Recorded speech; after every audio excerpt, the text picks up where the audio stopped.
A 1 foot on the brake and 1 on the gas. Hey, brr, brr, brr, brr. When there's too much traffic, I can't pass. No. Hello and welcome to the next episode of Matt and Todd Go to the Movies with special guest Tim Davis. This is the podcast where all three of us went and saw a movie at our local Regal Cinema Theater. And now we're going to talk about it in the parking lot in my Honda Pilot right after the movie. We're going to give our good reactions. And we're going to try to answer some questions like, should you see this movie? Should you not see this movie? Should you wait for streaming? Should you pass it all together? Should you snack or nap or craft during this movie? You know, we don't judge if you're going to do that. We'll try to answer all those or maybe none of them. I don't know. I am Todd Domer. And I'm Matt Malloy. And yes, Tim is back with us again. We're happy about that. I did no crafts during this movie, but I think if you wanted to fold some origami or do some crochet work, you might have a hard time. That's unlike last week where you did nap. I did nap last week, but that was a terrible movie. This is a different week, and this is a different movie, where we saw the movie called Fast X, a.k.a. Fast 10, a.k.a. Fast and the Furious 10, a.k.a. the 10th in the main line of the Fast and Furious movies, technically the 11th movie overall, and we just finished watching it. What a ride. Yes. Well, so there was 1,000 people in this movie. You're correct. Tim, I'll throw ready. to you for the recitation of the famous people in this movie. Well, we'll start with the family, as Mr. Vin Diesel would say. He's obviously our star again. La Familia. And then a lot of people repeating from previous movies, including Michelle Rodriguez. We've got Tyrese. We've got Ludacris. We've got Jordana Brewster.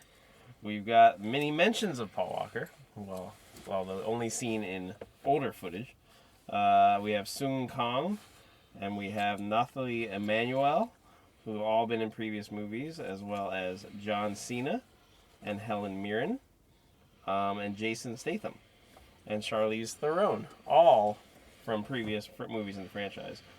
Joining the fun, I also forgot to mention Scott Eastwood, who has been in a couple of the movies. And now joining the fun are Alan Ritchson, known for...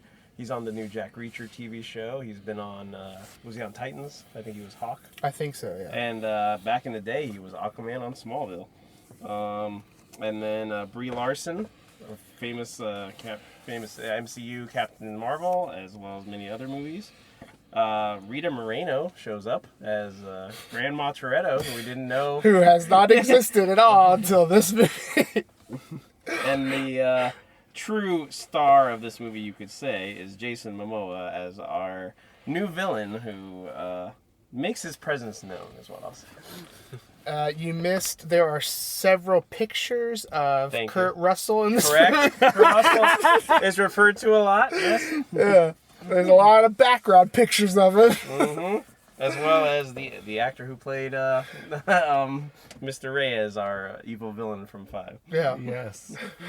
And I would posit also that, although I hate him, Seth Davidson is in this movie. Oh, God. Pete Davidson. There is a Pete Yes, Davidson. agreed. No. I agree with you. His part was useless. He's useless. I don't like him. I don't like him either. I didn't want to mention him because it's not even a surprise worth like, oh, yay. No, it's like, oh, why is he here? It serves It's a disappointment. It really is. It serves no purpose. Like, it could have been something fun or special, and maybe some people will think it was, but... Pete Davidson is like the butt crack of America to me, so no one likes to stare at a butt crack. As soon as he appeared on the screen, I was like, oh, smiling Pete Davidson. You were like, oh, that time. Yeah. And that is pretty much everybody that I could think of today. Okay. I think you nailed it. Well, I will mention one person who's in this movie who's not a famous person, but is notable.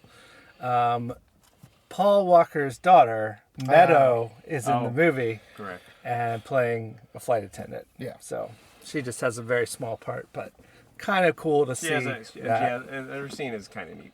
Yeah. So that's who's in it. What is this movie about? Well, this movie is wild, like all Fast and Furious movies. It's a return to form. It's a tour de force. It's a action-packed car racing, plane flying, Gun fighting. shooting, fighting, fisticuffs flying everywhere. Exactly. If it's been in a Fast and Furious movie, it's in this movie. If you can kill someone or hurt someone with something, it's probably used in a movie. Yes. Of one of these. Yes. So, the movie is really about, well, Jason Momoa's character. His name is Dante. And he's mad because in Fast and Furious 5, his dad got killed and the family fortune was stolen by Team. by the team. Yes, notably Brian O'Connor. Yep. Brian O'Connor and Dominic Toretto driving a safe. Pulled by their Streets of cars Rio. down through the streets of Rio de Janeiro. That happened. Wonderful scene. And we get a little flashback of that to remind us of that if you haven't just watched the movie. Although I have just watched the movie. Yeah, so for you it was woo. Yeah, it was like I was like, okay, that was there. Yeah, that happened. remember that. Yeah. Oh, wait, why was Jason Momoa in that shot? Yeah. That wasn't real. That didn't happen in Fast 5. But so basically, there's a couple things going on. Jason Momoa is out for revenge. He somehow has orchestrated a lot of stuff and is basically he's going to try and make Vin Diesel's Dominic's family suffer. So he's got all these little setups and traps, and he's got part of the team flying off to Rome and. And he's got all these traps for them there. And anyway, throughout the movie, it just kind of unravels. And all of this stuff is happening to the family, the team. And it seems like Dante is ahead of the game at every point.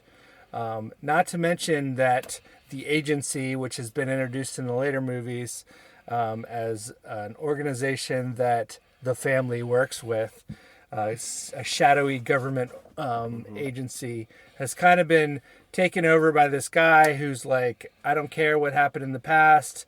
Obviously, the family has gone south, and I'm going to make sure that we take them down. So they got to come in from both sides, the agency side and Dante and his bands of mercenaries. And so the movie is just about kind of the back and forth between all those players. There's plenty of action, plenty of wackiness, plenty of ignoring the laws of physics, ignoring what would actually happen to cars if they did what they do. But a fast ride, a furious ride, if you will. And it ends up on a little bit of a cliffhanger as they're setting up, I think, a trilogy is what I heard of. This is the latest buzz. The first of the final trilogy of the Fast and Furious saga. So there's a lot of twists and turns. There's a lot of people who show up, maybe unexpectedly, and I'm not going to go into a lot of detail on those, but I will say that it's quite a ride. And so, with that, I will turn it over to you, Todd, to get your gut reaction to Fast X. I will receive it. Yes. And talk about this movie. First off, I want to say I think this movie is better than the last movie. Which is kind of important. Yeah, because the last movie was really not fun or anything, and it was way too serious on itself. And this one is kind of a revert back to good form of like lots of action. We really just go from action scene to action scene with very little things happening in between. So it definitely fulfills the high octane violence action tag. I do think some of the writing in this movie is incredibly lazy. So as much as I enjoyed this movie, from a script standpoint and like a story standpoint, it's not superb. it's not. It's pretty lacking, and honestly, Not really a hallmark of the series, though. it isn't. But I feel like past movies have just been better. Yeah, Like no, I'm as not far as disagreeing. writing and story and all that kind of stuff. Now it's almost like these movies are now like a parody of themselves, and it's like, okay, what did we do last movie? Okay, let's increase it. Like, but it's done in almost like a parody way. Like this movie specifically has an action scene that's almost redone from every movie that came before it. Like, is all their action scenes tied together, which is, I guess, is paying homage to all the movies that's come. But then when you put all those into one movie, it was a little like hard. I mean, when you expect this franchise to be like, oh, they're dead. They're not dead. That's not possible. Like, you expect that from this movie, but because they kind of tried to pay homage to every, like, most of the main things that were in other movies, seeing it all back to back to back in one movie was, like, a little hard for me. Like, I'm like, I get it. I know what I came here for, but now you're just kind of cramming it down my throat. The acting is fine. No one, I think, is like stellar or amazing in these movies. They're all here to show up and look cool and be cool. Everyone's got to have a cool moment in these movies. Everyone's got to have like oh, my character's so cool, I can do this kind of stuff. Everyone gets their kind of due in that area. And of course, Vin Diesel dominates that arena. Everything revolves around him. He gets so many action scenes in this movie. I mean, it is really like, and this is the mark of a bad direction. I feel is that we've had so many movies of Dom being the main character, and we're on the 10th. It's like it's just hard. Like at this point, I'm pining for other people to get more screen time to do more, and so. Trying to wrap all this up in a nutshell. If you've seen these movies and these movies you like and stuff like that, there's no reason why you shouldn't see this movie. It's a lot of the same. Some of it's better than what's come past in the last two movies. Some of it's worse. Like, you gotta pick and choose and trade off, I guess. So if you've already seen these movies and these movies you enjoyed, you're gonna go see this no matter what I say. If you're the average moviegoer, or if you're like Matt here who didn't see most of the movies and was trying to cram them in before the movie, and maybe you don't have as much knowledge, I still think you can see this movie and have an enjoyable time. Like, you're not going to get all the nuances of all the movies that came before and stuff like that, but they do a decent job of when someone's introduced who's looking for revenge, of thoroughly explaining why they want revenge or what happened to them. So I don't think you're so lost if you haven't seen some of the movies before this, but you're going to miss some of the, like, some of the more fun stuff, some of the more, like, callbacks, and then there's a couple of surprises in this movie that if you haven't seen the movies before, and you're just going to be like, what? I don't get it. So, but this is a movie to see in theaters. This is a movie theater movie. You should see it in theaters. If you're going to see it, get the high quality sound, get the great picture. It's the way you should see it if you're going to see it. So, and that's me. Tim? I agree. I think the word you use, return to form, is definitely apropos for this movie. It's silly fun, crazy fun, and again, if you're along this ride to this point, to the 10th movie, you almost expect some of this madness, but that's part of the fun for me, at least as much as I've enjoyed this franchise. And as we discussed on the way out of the theater, this franchise has peaked. 5 through 7 were really the heights of everything came together. Casting, story, action. It was all just like, it worked then the most. And so this does get back there. Not to that height, but it's back. It feels like it's in that realm where the action set pieces are tremendous. Would they happen that way, as Matt said? No. Are the physics there? No. But they haven't been for a while, and you see some incredible stuff that you haven't seen before, and that's what I come here for. And I agree, the cast is all pretty much doing what they do, but I think we should give Momoa some praise, because boy did he attack this role. Yeah, 100%. He didn't. We've had some villains who are either one note or play it down a little bit. Not here. Momoa is engorging himself on the scenery. I knew you were gonna talk a lot about him, so I wasn't gonna bring up fine. a lot. But to me, he is the best part of this movie. He definitely carries this movie with his performance, which is just over the top, both funny, both like driven. Like he has his moments where you believe, ooh, he's gonna do something bad here, and he is clearly having fun, and that kind of comes across. But he's a threat, not a goofy villain. He might be, you could consider him a goofy villain, but he brings stakes with him, and you do believe that he's a threat to the team, and that's something hard to do at this point, considering what the team has survived in other movies.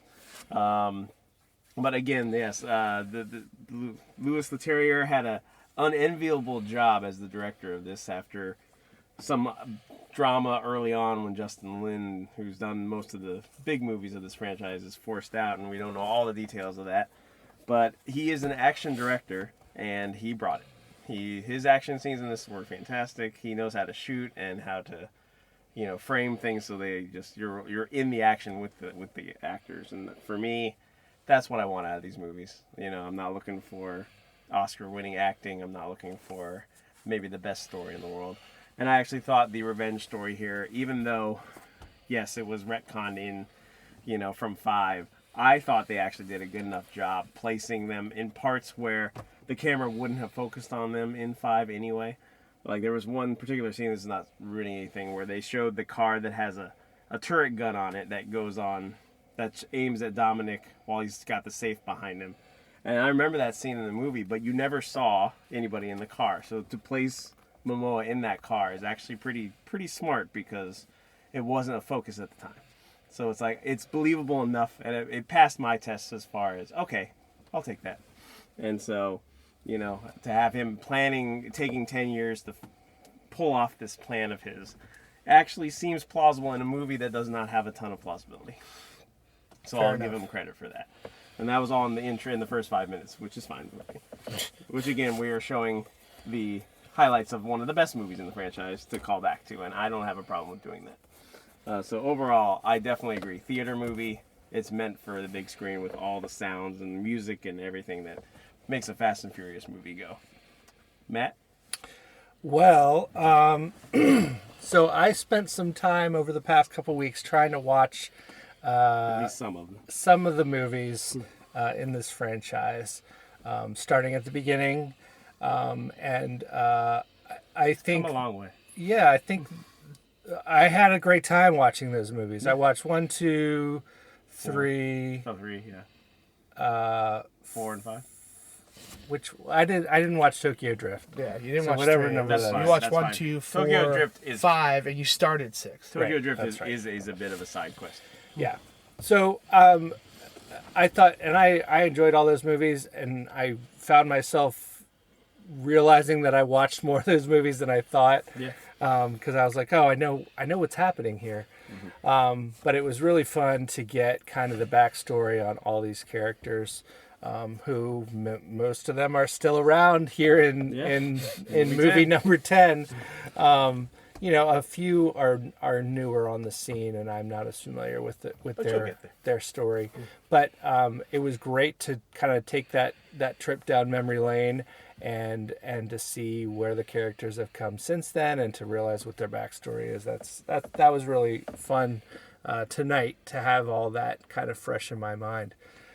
So if you feel like doing that, it's certainly not required, but it helps. It enhances. It does enhance if you have no familiarity with these, because there's several things that happen in this movie where I was kind of like, right. I'm not sure why there's.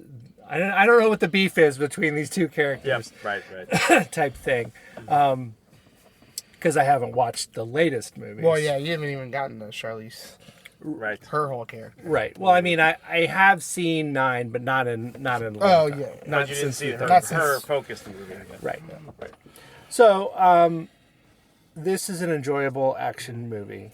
Yes, there are problems with physics. There are problems with the time it takes to travel between very far places on Earth. I think some people got from Rio de Janeiro to Portugal in about 30 minutes in this movie, and not to mention Los Angeles to Rome. Yeah. right. Super fast. But hey, whatever. It's the type of movie where you can kind of suspend your disbelief about those things, and go along for the ride. Yeah. So, there's some sloppiness there. There's some disbelief, but again, it's what we're here for. We're here for the explosions, the fights, the driving, the racing, all of that stuff. And it delivers in a big way. I agree 100%. Jason Momoa is the star of this film in a film laden with stars. Yes. Yeah. He stands out. He stands out as his flamboyant villainy just scorches its way across the screen. And more of him, please. It does seem like it's set up for him to be in the next movie at least, if not the next two. And so those are the good parts for me. The negative parts is with so many people on the team and the family, whatever, and adding more seemingly every movie, have a couple more people added. It's hard to get a good. It's hard for everybody to get. They do a decent job, but it's really hard to fit everybody into the movie and have them sort of do things that are in their character.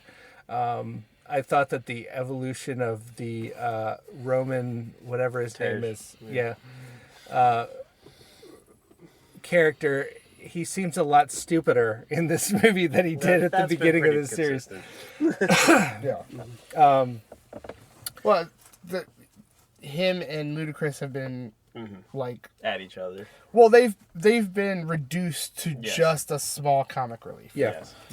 Yeah, true. I will interject that I do think this movie did suffer from what you're talking about, where some of the side characters didn't get the time or moments that they would get in what, going back to the 5, 6, 7 era, where it seemed like everybody had something back then, and they were better about team dynamics more than Vin as the star. Well, and maybe we're just noticing that, like, and I didn't think about this till now. Maybe we're just noticing the Paul Walker void. You know what? I wanted to bring that up. The story suffers a little bit in this one because they're targeting everybody, and and they have a big dinner, a breakfast or dinner, whatever, at the very beginning of the movie, and there's an empty seat there. Right. And we don't even mention that, where's Brian? Oh, he's with the kid or anything. They didn't even mention it. And it's like, if you're going to have him alive in the world, you've got to do a little better than that. Well, when Paul Walker was in the movies, it was like a shared main character. Yeah. Like, you followed both of them. Right. They were like, opposites of the same coin. Whatever their metaphorical tie is. Brothers, what have you. Family. Yes.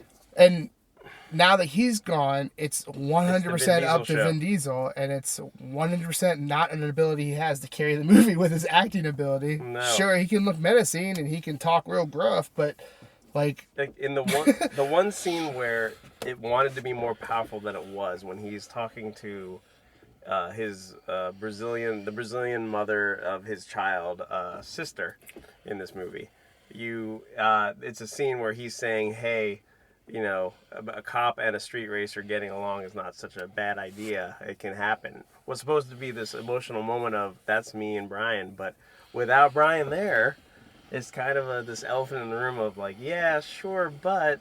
And I know it's hard to film around it, and I understand you don't want to film too much with the brothers because it's just awkward, but like I thought they finished 7 really well with that gaping hole, but it did stand out more in this movie that he's not there. Well, at this point, deep fakes are so, like, I can't tell the difference. People are putting Arnold Schwarzenegger in movies that he's never been in, and it looks pretty seamless. And clearly his family is okay with that. So, I'm not saying you make him in the movie to the point where he's in the movie, but you can Right. you know, Put pull his something brother off. in, put the dots on his face, and have him act out the whole movie. Just put Paul Walker's face. I Whatever. mean, and I think it would help. Yeah. Or kill him. I don't care. Like, one or the other. And I hate to say it, but that would have been a way to really bring the stakes up, is to have Momoa get him.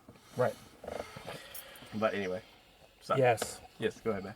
Oh, well, yeah, I mean... We were talking about We kind of took over at the end. character. I'm sorry, characters not getting their moments. Yeah. Right. So, you know, I think that is a small negative to this movie. But I think the movie is, like you guys say, a return to form.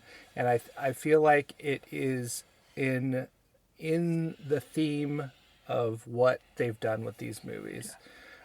It's very much a Fast and Furious movie, and I'm interested to see what happens after this. And I would say, you know, if you're looking for an action movie, I think this one's decent, and you should go see it. And yes, you should see it in the theater. So that's where I will leave it. Nice. All right. Well, getting down to business here. How many Nas tanks would you give this movie? Oh, lazy. Lazy but important. As it really does, like, I mean, It does tie Nas has back to that. disappeared like Yeah. over the last couple of movies as we moved into like spy espionage type But they stuff. did tie back. But to they that. That's fair. really Yeah. came back to Nas real hardcore in this movie. That's fair. That's fair. So 0 being the worst because then you have no Nas and you're not You're not fast going or very furious. fast. 5 being the best because you know what, that would probably make your car explode. But what a story. Yes. Matt. Well, I'm going to go with 3.1 bottles of Nos out of 5. I thought this was a fun movie. I enjoyed myself, and I think you know, anyone who likes action movies would feel the same way after watching it. Probably you'll feel better if you've watched more of these movies recently, but not necessarily a requirement. I thought it was a decent effort, and I enjoyed. So 3.1. Nice. Tim. That's funny. I was really floating in the upper twos through most of the movie, but Momoa just kept inching that score up, so I ended up right at a 3.0. Nice. Okay. Momoa himself bringing it there. Yeah, I would say I'm definitely not far from those ratings. You know, I had some problems with this movie, but where it needed to deliver, I felt like it delivered. So, you know, it kind of shrinks my frustrations. They're definitely still there, but they're not as big because they did other stuff as well as they needed to in this movie. So I'm at a 2.9. Okay. So, Well, that makes the math pretty easy. Yes. We're all within 1 point of each other. Cool. Well, any last thoughts before we wrap up? I do look forward to Fast 11 and 12. If I they're mean, happening. it does like make you, yes, you are kind of hooked. I feel like when you see this movie, like when it ends, you're like, well, gotta You're come like- back for the next you're- one. Yeah, it's not I can't believe we're doing another one. It's more of a, all right, let's do this. Yeah. I mean, it definitely has an Empire Strikes Back feel Yes. of an ending. Correct. So, Okay. Well, that will wrap up this episode of Matt and Todd Go to the Movies, where we review the movie Fast X. We share our gut reactions, and we gave it an average rating of 3 Nos tanks out of 5, and that is decent. So that's enough to win a quarter-mile race. that's right. When you live life a quarter mile at a time, you need your Nos bottles. Yep. That's for sure. So, thank you everyone for listening, downloading, subscribing, all those things that you do to podcasts. Thanks for doing it to ours, and we will see you next time. Da da da da Da da da da da. da da da.